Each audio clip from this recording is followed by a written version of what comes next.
Quiero contar una historia y no sé cómo empezar, o cómo contarla, o cómo la iba a contar, porque ¿cómo son los tiempos en una película?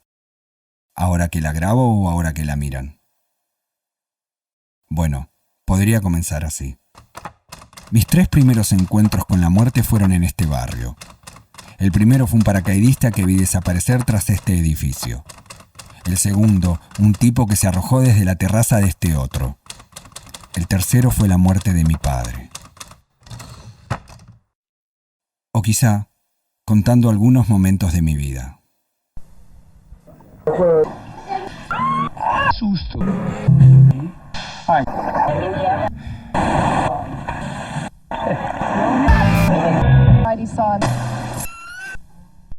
Pero no es de mí de quien quiero hablar. Así que vamos con el título como corresponde.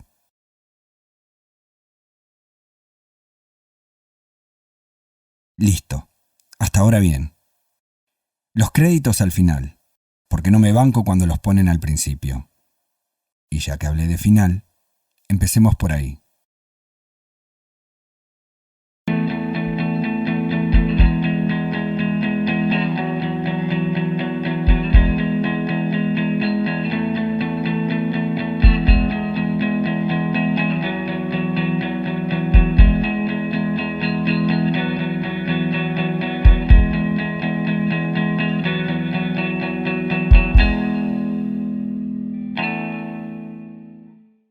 Es una historia que da para una ficción, para un documental o hasta para un libro, por lo rico de los personajes. No quise trabajar con gente parecida, me iba ya bastante difícil a veces hacer determinadas escenas, encima trabajar con gente que se parece, ¿viste? Qué sé yo, me incomodaba.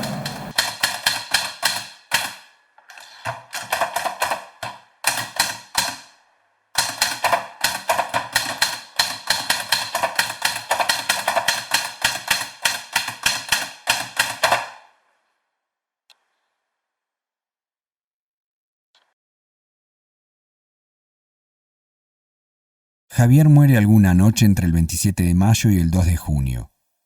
No se puede precisar la fecha, porque fue el 27 de mayo la última vez que alguien lo vio con vida, y el 2 de junio cuando lo encuentran muerto sobre su cama. A causa de un coma hepático, se había desangrado hasta morir.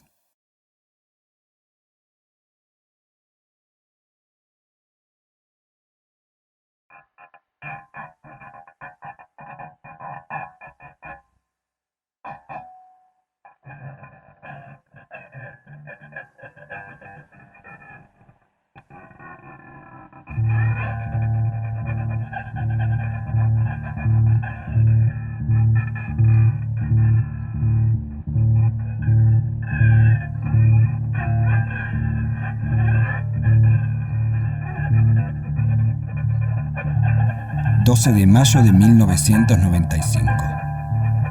En el registro civil de la calle Uruguay se está celebrando mi boda.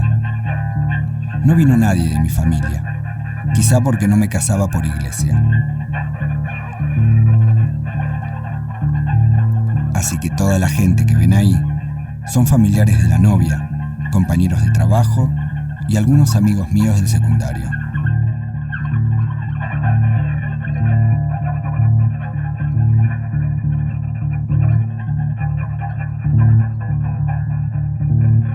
No fue sino hasta el momento de los abrazos cuando me di cuenta que mi hermano había venido.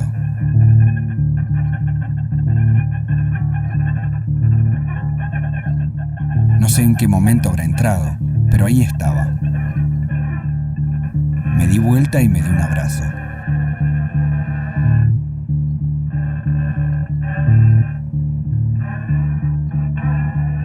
Este es el único registro en video que existe de Javier. Tampoco se dejaba fotografiar, así que salvo algunas de su niñez, no tengo fotografías de él. Aparece en este video y solo por unos segundos.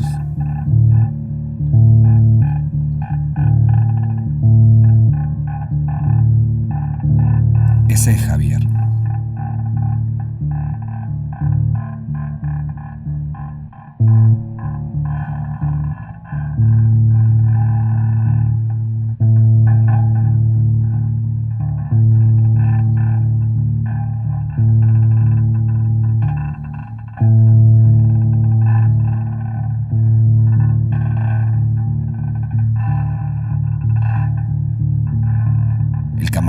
camarógrafo, sin darse cuenta, registra la partida de Javier.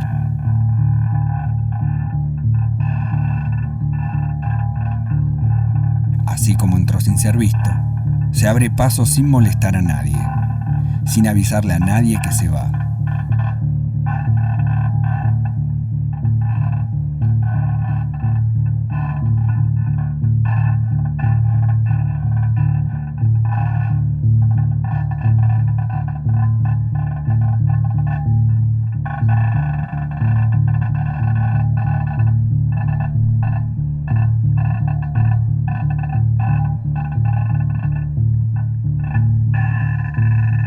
Esta fue la última vez que lo vi.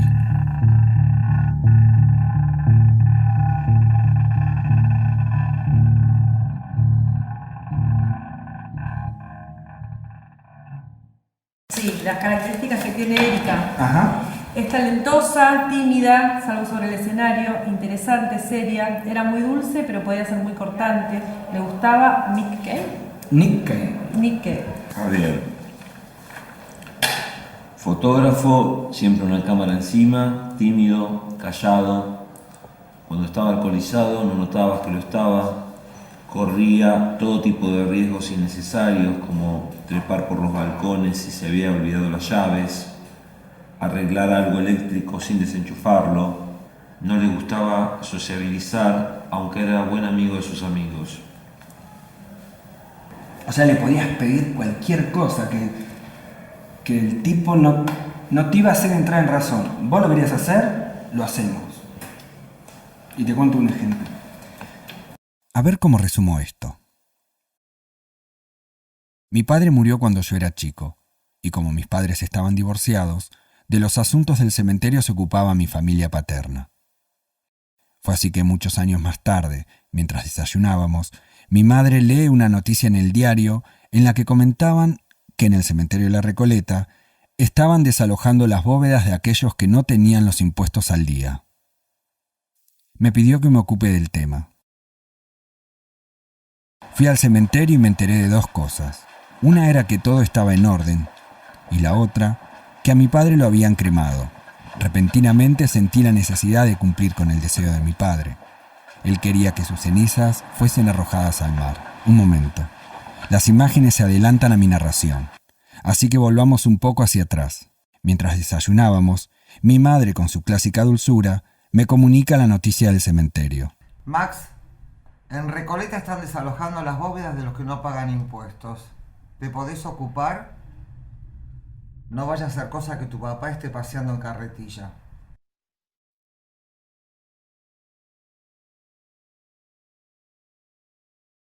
Ante la negativa de la familia de mi padre de entregarme las cenizas, ideé un plan y se lo comenté a mi hermano.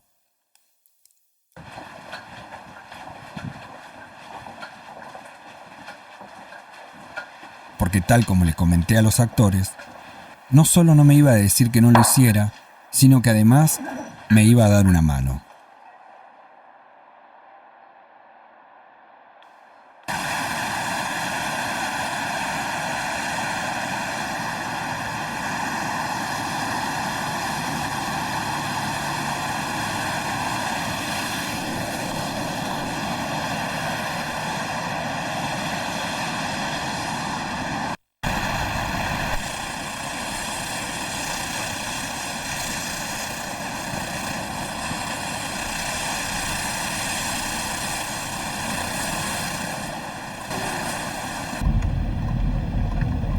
Por acá tenía el departamento mi tía. Ah, mirá. Mi tía tenía un departamento que cuando yo venía, mi primo me prestaba el departamento sin pedirle permiso a mi tía. Y mi hermano, una vez se cayó del balcón, se olvidó la llave y se puso a trepar por los balcones y se cayó del tercer piso. No. Y no le pasó nada. Solo un tremendo golpe se dio. Personaje, mi hermano. Ya murió, te puedes imaginar. Sí.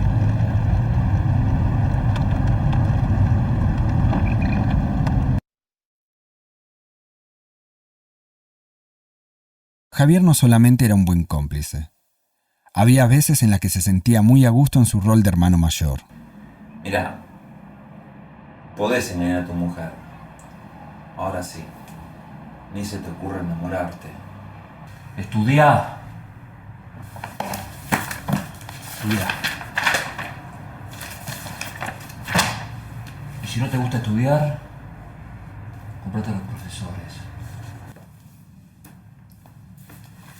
Esto es todo lo que tenés que saber de música.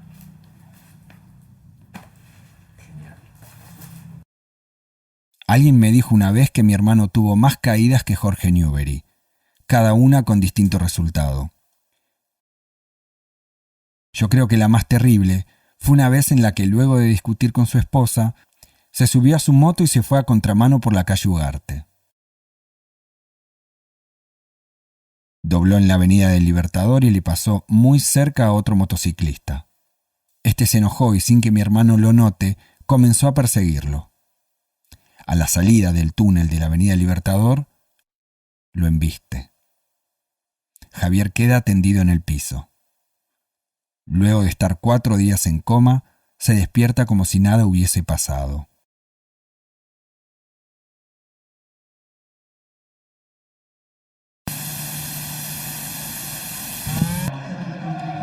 Creevy goes long, taken down by Alemano.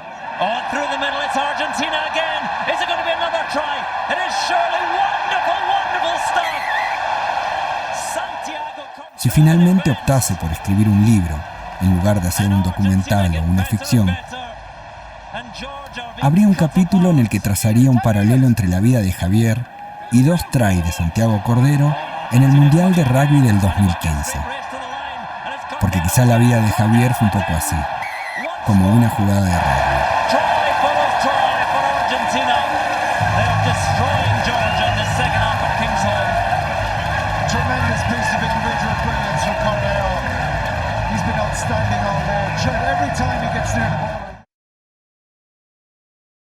En una ficción no sería complicado conectar la historia de Javier con la de Erika. Tampoco en una novela. Pero en este planteo es un poco más complejo. No los puedo conectar. Ellos nunca se conocieron. Conocí a Erika en el año 2001 en Plaza Francia. Yo vendía mis poemas y ella era profesora de danzas árabes. Preguntas, dudas. A mí no sé, como que me aparecen varias dudas sobre la escena, pero quizás queriendo saber vos en qué situación estabas en el momento de la escena, como quizás también para poder captar un poco más cómo estaba Erika, ¿no? Sí. Vos me habías comentado que la viste una semana antes de que tome la decisión. Sí. Este encuentro es en ese momento. Toma 2. Una noche, Erika me llamó por teléfono y me dijo que necesitaba hablar conmigo. Así que al otro día nos encontramos en el barrio de Boedo. Luego de caminar y charlar un rato largo, entramos en una librería. Allí encontró un libro que le gustaba mucho y me leyó un poema. Después se acercó a la caja y preguntó por el precio del libro, pero no lo compró. Al salir de la librería nos despedimos en la puerta. Fue la última vez que la vi. Este libro lo tenía una amiga. Había un poema que me gustaba mucho.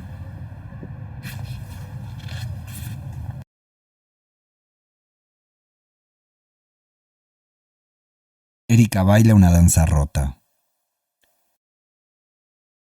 En cada movimiento quiebra su cuerpo. Cada vez que lo hace, detiene el tiempo durante una fracción que justamente no puede medirse en tiempo. La noche del 6 de mayo del 2014 se arroja desde un 6º piso. Erika quiebra su cuerpo por última vez. Detiene el tiempo para siempre.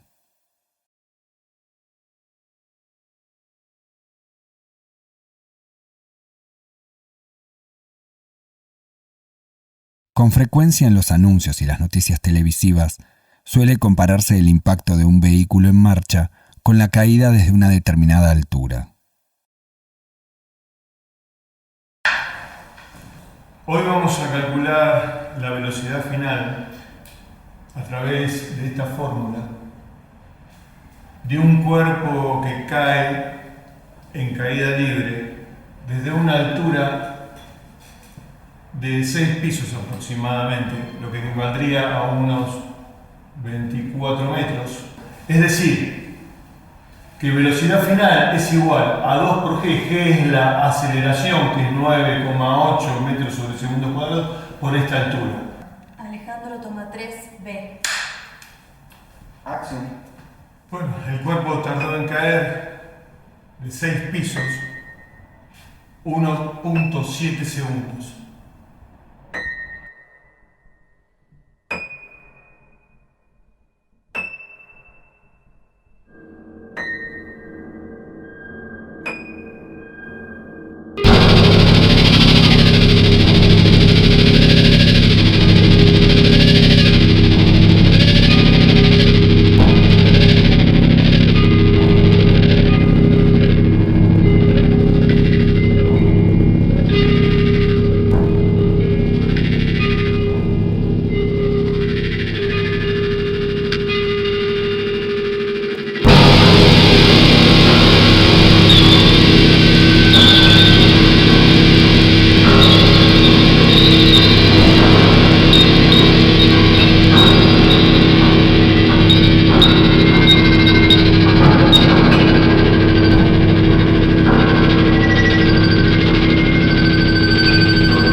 Cada vez que estoy cerca del edificio en donde vivía Erika, desvío mi recorrido y me detengo en la vereda de enfrente. Me imagino evitando lo inevitable. Me imagino estando en el balcón pidiéndole que no salte. Me imagino estando en la vereda tratando de atajarla, como si eso fuese físicamente posible. Pero lo único que puedo hacer es superponer sobre un video que grabé hace unas noches otro filmado un año antes, curiosamente, en el mismo lugar donde cayó. Quizá este sea uno de los sentidos de esta película. Volver a verla bailar.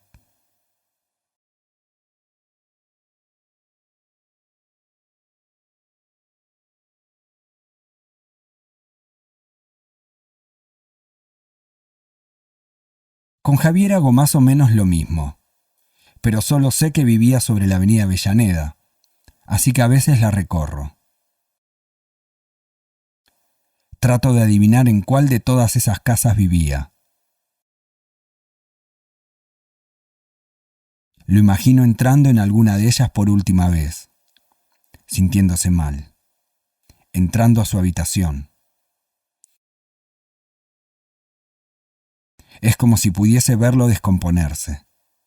Y me pregunto si habrá tenido miedo.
Ahora tendría que hacer un cierre.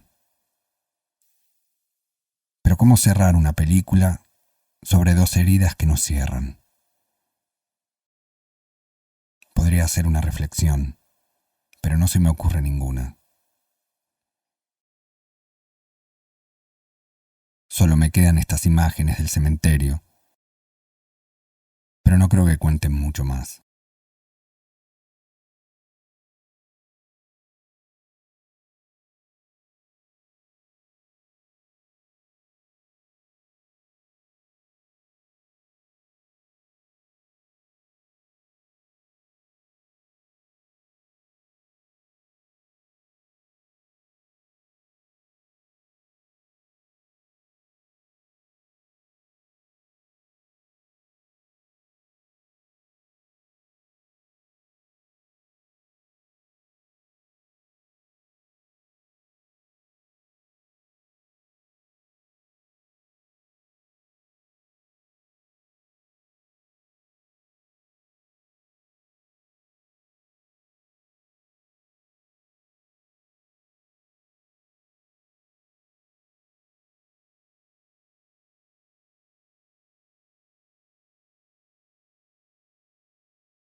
Ahora sí, créditos.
Dejo esta ciudad con su suciedad.